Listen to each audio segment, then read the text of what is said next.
আন্তর্জাতিক খ্যাতিসম্পন্ন জার্মানির ম্যাক্স প্ল্যাঙ্ক ইনস্টিটিউটে কাজ করেন বাংলাদেশের আরিফ হোসেন।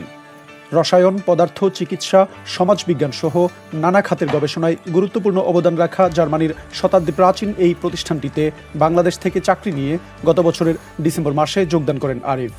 প্রতিষ্ঠানটির বন শাখায় কর্মরতদের মধ্যে একমাত্র তিনিই বাংলাদেশি। আমি ম্যাক্স প্ল্যাঙ্ক ইনস্টিটিউট ফর নিউরোবায়োলজিতে সিস্টেম অ্যাডমিনিস্ট্রেটর হিসেবে কাজ করছি। আমি বাংলাদেশে ব্যাচেলর অফ সায়েন্সে কম্পিউটার সায়েন্স অফ ইঞ্জিনিয়ারিংয়ে পড়াশোনা করেছি ড্যাফোডিল ইন্টারন্যাশনাল ইউনিভার্সিটিতে। সেখান থেকে আমার এখানে আসা অবধি আমার প্রায় 6 বছর কাজের অভিজ্ঞতা আছে বাংলাদেশে। কয়েকটা ন্যাশনাল এবং একটা মাল্টিন্যাশনাল কোম্পানিতে আমার কাজের অভিজ্ঞতা আছে। দক্ষ কর্মীর ক্রমবর্ধমান সংকট কাটাতে বিশ্বের বিভিন্ন দেশের চাকরি প্রার্থীদেরকে সুযোগ দিচ্ছে জার্মানির তথ্য প্রযুক্তি খাতের প্রতিষ্ঠানগুলো। ইউরোপের শক্তিশালী অর্থনীতির দেশ জার্মানির তথ্য প্রযুক্তি খাত দীর্ঘদিন ধরেই কর্মী সংকটে ভুগছে। সরকারের পরিসংখ্যান বলছে বর্তমানে এই খাতে 1,49,000 পদ ফাঁকা রয়েছে। ম্যাক্স প্ল্যাঙ্ক ইনস্টিটিউটে কর্মরত প্রযুক্তি কর্মকর্তা আরিফের মতে খাত ভিত্তিক দক্ষতা অর্জনের মাধ্যমে এই সুযোগ কাজে লাগাতে পারে বাংলাদেশের চাকরি প্রার্থীরা। জার্মানিতে এখন আইটি ক্ষেত্রের অবস্থা খুবই ভালো, অনেক সুযোগ আছে। তো এক্ষেত্রে বাংলাদেশিদের আরও বেশি চেষ্টা করা উচিত।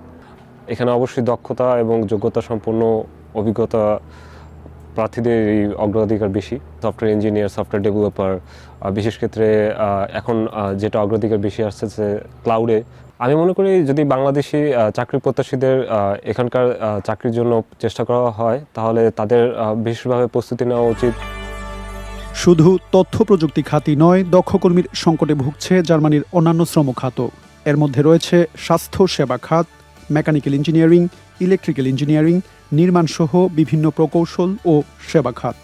জার্মানির গবেষণা প্রতিষ্ঠান রবার্ট কখ ইনস্টিটিউটের এক পরিসংখ্যান বলছে জুলাই 2023 থেকে জুন 2024 পর্যন্ত এক বছরে দেশটির বিভিন্ন খাতে 5,30,000 চাকরির পদ ফাঁকা ছিল। গবেষকরা বলছেন কার্যকর উদ্যোগ গ্রহণের মধ্য দিয়ে এই সুযোগ কাজে লাগাতে পারে Bangladesh.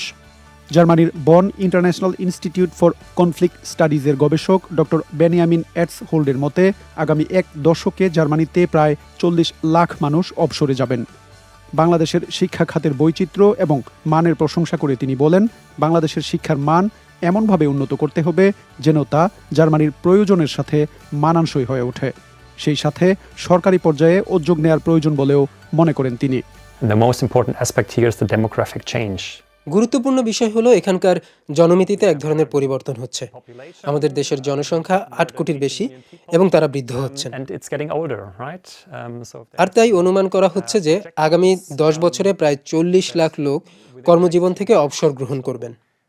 More than 4 million people sort of will retire for laborers from Bharat, Bangladesh সহ অন্যান্য দেশে দক্ষতার প্রয়োজন আছে, কিন্তু আপনার শুধু দক্ষতা থাকলেই হবে না। এমন দক্ষতা থাকতে হবে যা আমাদের চাহিদা মেটাতে পারে এবং যেই দক্ষতার স্বীকৃতি রয়েছে।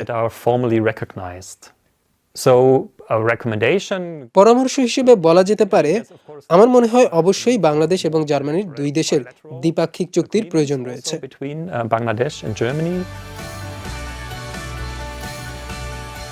আরিফের মতো অনেক বাংলাদেশি দক্ষ কর্মীর জন্য জার্মানি হয়ে উঠতে পারে নিজেদের কেরিয়ার গড়ার একটি বড় সুযোগ। এর জন্য প্রয়োজন পেশাগত দক্ষতা বৃদ্ধি এবং সরকারি পর্যায়ের সহযোগিতা।